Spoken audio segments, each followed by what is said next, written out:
भारत विरोधियों का तो नरेंद्र मोदी ने कायदे से इलाज कर रखा है। ऑपरेशन सिंदूर में नरेंद्र मोदी ने पाकिस्तान को निपटाया, फिर G7 में उन बड़े बड़े देशों की क्लास लगाई जो कंगाल पाकिस्तान में मुंह में रोटी का टुकड़ा उसके डालते हैं, फिर खालिस्तानियों को पालने वाले कनाडा को लाइन पर लेकर आए, और आखिर में नरेंद्र मोदी ने ट्रंप को हड़का दिया जो सीज फायर पर बार बार झूठ बोल रहे थे। लेकिन नरेंद्र मोदी का काम अभी खत्म नहीं हुआ है। प्रधानमंत्री के तौर पर तो नरेंद्र मोदी का जलवा सब देख रहे हैं, अब बारी थी नेता नरेंद्र मोदी की। विदेश से लौटने के बाद पीएम मोदी आज सीधे बिहार चले गए। बिहार में अगले कुछ महीने में चुनाव होने वाले हैं और पीएम मोदी बिहार में फिर से डबल इंजन की सरकार दौड़ाना चाहते हैं। लेकिन पीएम मोदी के बिहार पहुंचने से कैसे राजनीति में खलबली मच गई, आप इसको समझिए, क्योंकि आज बिहार जाकर पीएम मोदी ने ऐसे ऐसे दांव खेले जो बिहार चुनाव की दशा और दिशा पलट सकते हैं। बिहार में पीएम मोदी ने 5,900 करोड़ रुपए की योजना का शिलान्यास और उद्घाटन कर दिया। पीएम मोदी ने आज बिहार में बने उस रेल इंजन को हरी झंडी दिखाई जो अफ्रीका में दौड़ेगा। इस तरह पीएम मोदी ने बिहार को मेक इन इंडिया का हब बनाने की भी नींव रख दी। इसके अलावा बिहार में पीएम मोदी ने बाबा साहब अंबेडकर के अपमान का मुद्दा उठाकर आरजेडी को दलित मोर्चे पर फंसा दिया। पीएम मोदी ऐसे वक्त में बिहार का दौरा कर रहे हैं जब कुछ दिन पहले ही सरकार ने जनगणना के साथ जातिगत जनगणना का नोटिफिकेशन जारी कर दिया। जातिगत जनगणना का फैक्टर भी बिहार चुनाव को पलट सकता है। पीएम मोदी ने जंगल राज पर लालू एंड कंपनी और कांग्रेस को भी घेरा। यानी पीएम मोदी ने एक साथ बिहार चुनाव में कई मोर्चे खोल दिए।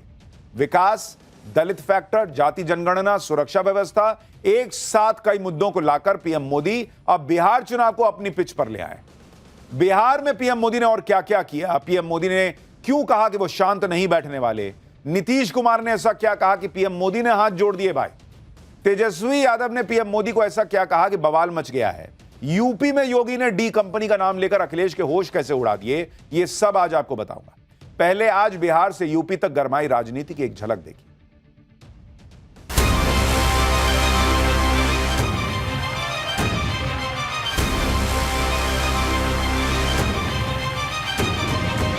शांत होकर के चुप रहने वाला मोदी नहीं है, अब बहुत हो गया। वे विकास नहीं करते थे, वे तो मुंबई की डी कंपनी को पालते थे, डी कंपनी को। तो हम बताएं डी कंपनी कौन सी है? Development company.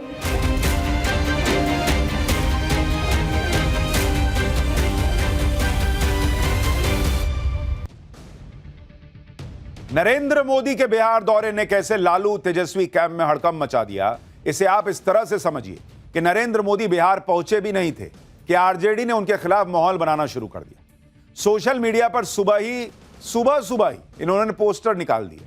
इसमें एक पोस्टर में लिखा है, तुम तो ठहरे गुजराती, साथ क्या निभाओगे, चुनाव होते ही बिहार को भूल जाओगे। इस पोस्टर के साथ आरजेडी ने यह भी लिखा कि बिहारी भाई लोग गुजराती से सतर्क, सचेत और सावधान। अब आप बताइए, जो बिहार लोकसभा में नरेंद्र मोदी को भर भर के सीट देता है, वो क्या उनको गुजराती मानता है? और ये गुजराती बिहारी क्या हो रहा है? इस तरह की भाषा प्रधानमंत्री के लिए बताइए इस्तेमाल हो रही है। लेकिन आप इंडी गठबंधन से उम्मीद ही क्या कर सकते हैं? राहुल गांधी नरेंद्र सरेंडर कहते हैं तो तेजस्वी यादव भी राहुल गांधी से कम थोड़े हैं। वो प्रधानमंत्री को पॉकेट मार कहने लगे हैं। आप भाषा देखिए भाई, पॉकेट मार कह रहे हैं देश के प्रधानमंत्री को। आप सुनिए जरा तेजस्वी यादव को, पता नहीं इन लोगों की भाषा को क्या हो गया।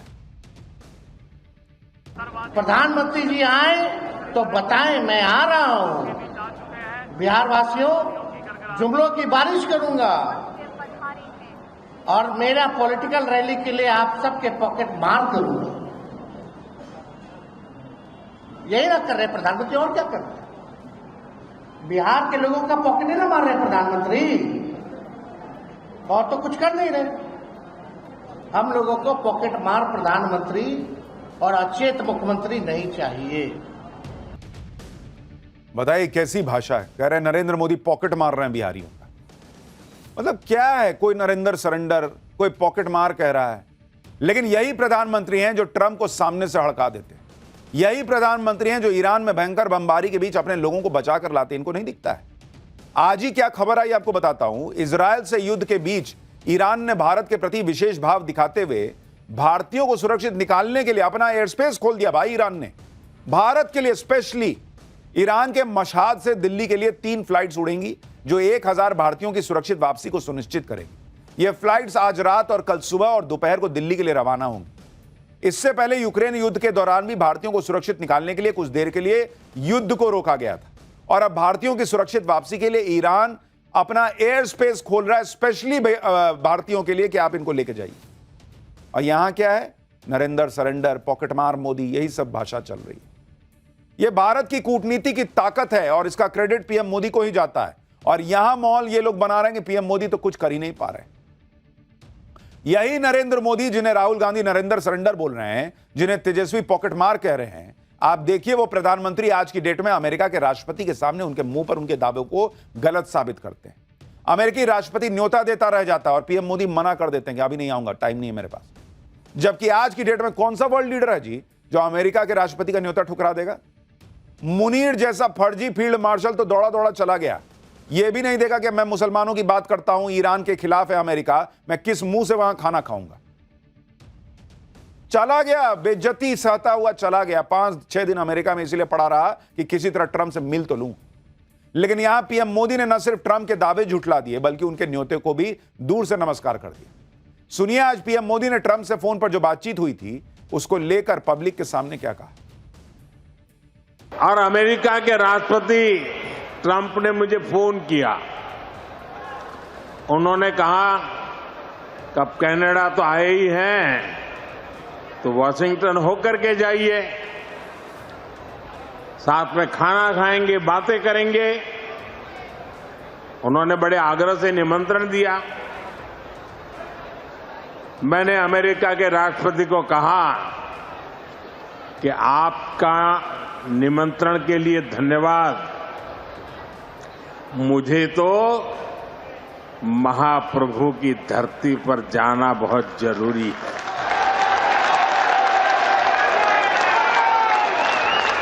और इसलिए मैंने उनके निमंत्रण को नम्रतापूर्वक मना किया और आपका प्यार, महाप्रभु की भक्ति मुझे इस धरती पर खींच करके ले आई है। यानी प्रधानमंत्री मोदी ने क्लियर कर दिया कि उन्होंने ट्रंप तक को मना कर दिया इसलिए क्योंकि उनको महाप्रभु की धरती, यानी वो ओडिशा भी गए थे दौरे पर आज बिहार के बाद, तो वहां जाना था। अपना देश, सनातनी शक्ति, अपने लोग, ये नरेंद्र मोदी के एजेंडे पर रहते हैं। लेकिन बिहार में चुनाव है तो कांग्रेस आरजेडी सब भूले बैठी। पीएम मोदी पर तेजस्वी समेत पूरी आरजेडी इसलिए फायर है क्योंकि आज बिहार दौरे पर पीएम मोदी ने बिहार के लोगों को जंगल राज की याद दिला दी। पीएम मोदी ने कहा कि पंजा और लालटेन ने मिलकर बिहार को लूटा है। परिवारवाद के मुद्दे पर भी पीएम मोदी ने लालू और कांग्रेस को घेर लिया। सुनिए पीएम मोदी ने कैसे बैक टू बैक हमले किए बिहार पहुंचकर। बिहार में जंगल राज लाने वाले मौका देख रहे हैं कि किसी भी तरह फिर से अपने पुराने कारनामे करने का मौका ढूंढ रहे हैं। बिहार से आर्थिक संसाधनों पर कब्जा करें, इसके लिए वो तरह तरह के हथकंडे अपना रहे हैं। पंजे और लालटेन वालों ने मिलकर बिहार के स्वाभिमान को बहुत ठेस पहुंचाई। इन लोगों ने ऐसी लूट खसोट मचाई कि गरीबी बिहार का दुर्भाग्य बन गई। सबसे बड़े भुक्तभोगी कौन थे?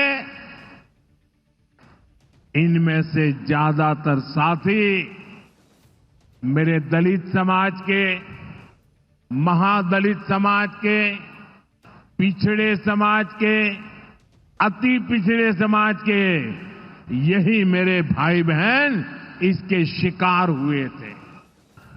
इन्हें गरीबी हटाने का सपना दिखाकर खुद कुछ परिवार करोड़पति, अरबपति हो गए। एक तो जंगल राज पर पीएम मोदी ने तेजस्वी और राहुल को लपेट लिया। फिर तेजस्वी और राहुल को यह देखकर भी आग लग गई होगी क्योंकि नीतीश कुमार नरेंद्र मोदी की जबरदस्त तारीफ कर रहे थे। आज मंच पर नरेंद्र मोदी और नीतीश कुमार की जुगलबंदी भी दिख रही थी। बढ़िया केमिस्ट्री दिख रही थी। तेजस्वी और राहुल तो सोच रहे थे कि चुनाव से पहले नीतीश कुमार मोदी के साथ कोई खेल कर देंगे।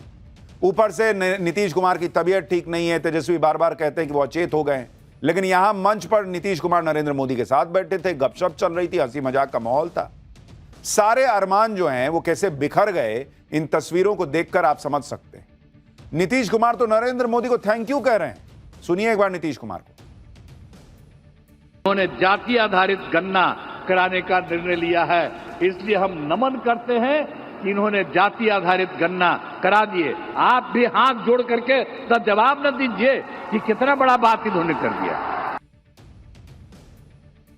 एक तरफ तो पीएम मोदी ने नीतीश कुमार को भी सेट कर दिया, बिहार चुनाव से पहले जातिगत जनगणना का फैसला कर दिया, जबकि 2024 के लोकसभा चुनाव में राहुल गांधी और लालू यादव बिहार में जातिगत जनगणना को बड़ा मुद्दा बना रहे थे।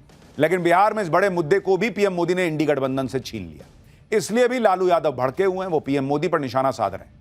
लालू यादव ने सोशल मीडिया पोस्ट में कहा कि बिहार हित में मौसम की चेतावनी। आज बिहार में झूठ, जुमलों और भ्रम की भारी बारिश हो रही है। गरज के साथ झूठे लुभावने वादों के ओले भी पड़ रहे हैं, संभल कर रहे हैं। पीएम मोदी पर लालू यादव के इस हमले को आप इस बात से भी समझ सकते हैं कि आज पीएम मोदी बिहार के उस सिवान जिले में गए जो इंडी गठबंधन का गढ़ माना जाता है, जहां आरजेडी मजबूत है।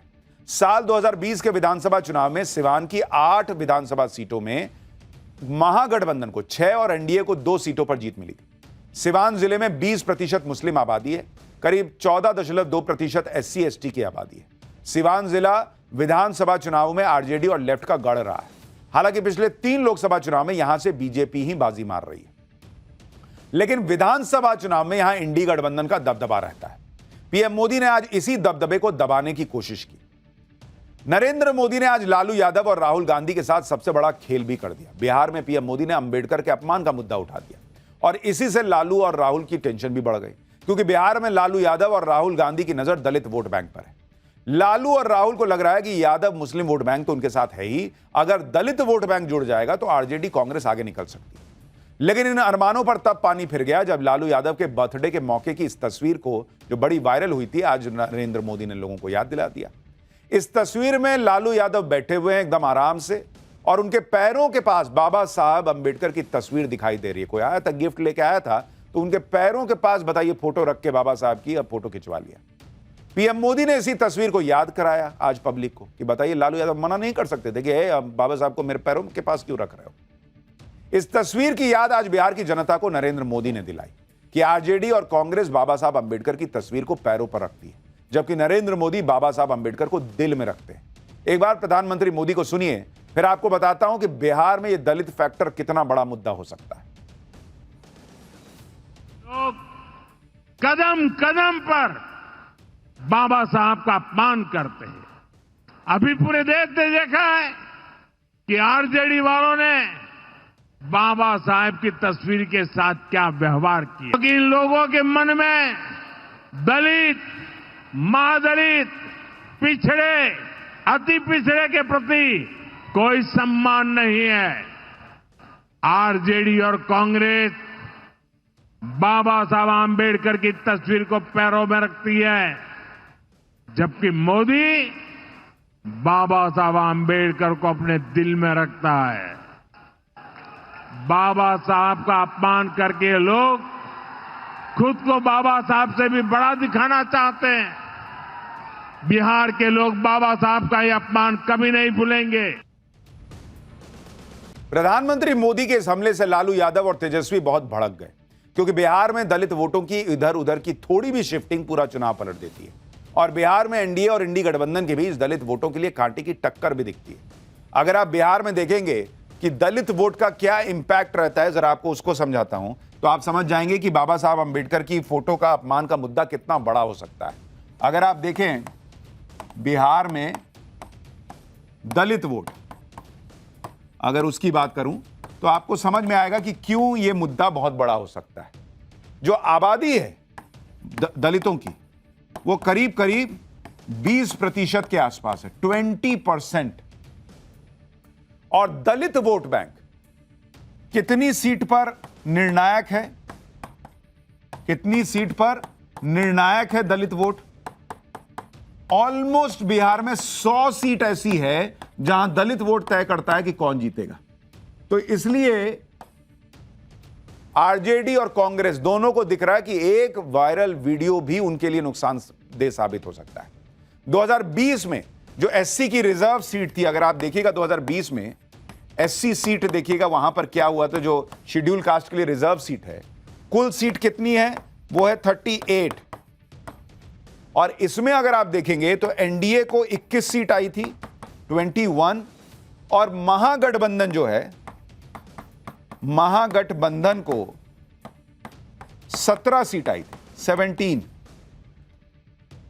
आप देखिए कि एससी रिजर्व सीटों पर एनडीए और इंडी गठबंधन के बीच ज्यादा अंतर नहीं है। साल 2020 के विधानसभा चुनाव में किस गठबंधन को कितने दलित वोट मिले थे, वो भी सीएसडीएस के सर्वे के मुताबिक एससी वर्ग के वोट रविदास जो है इंडी गठबंधन को 34% और एनडीए को 27% मिले थे।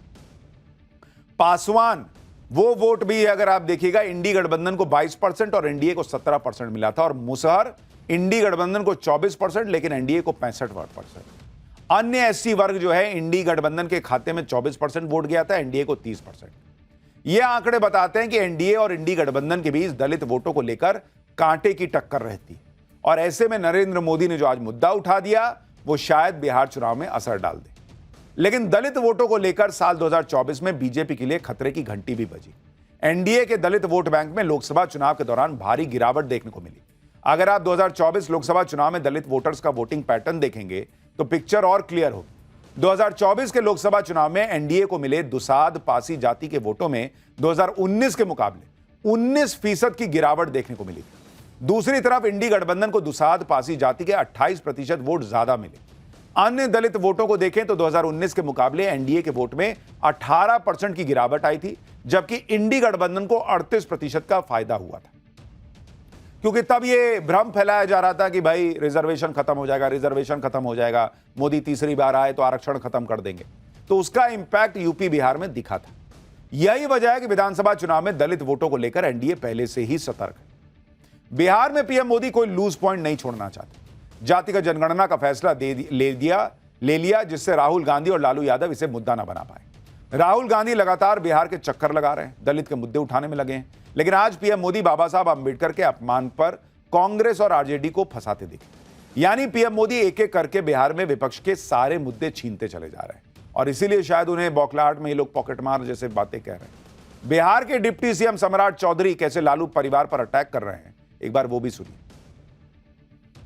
इस तरह अमिताभ बच्चन ने अपने माथे और हाथ पे लिख लिया था कि मेरे पिताजी चोर हैं, वो स्पष्ट झलकता है कि लोग इस तरह का सोच रखते हैं कि जिनके घर में पंजीकृत अपराधी हो वो दूसरे को भी अपराधी समझते हैं। नरेंद्र मोदी इसलिए भी लालू और राहुल के निशाने पर हैं क्योंकि बिहार में ऐसे ऐसे काम नरेंद्र मोदी ने करके दिखा दिए जो पहले कभी नहीं हुए।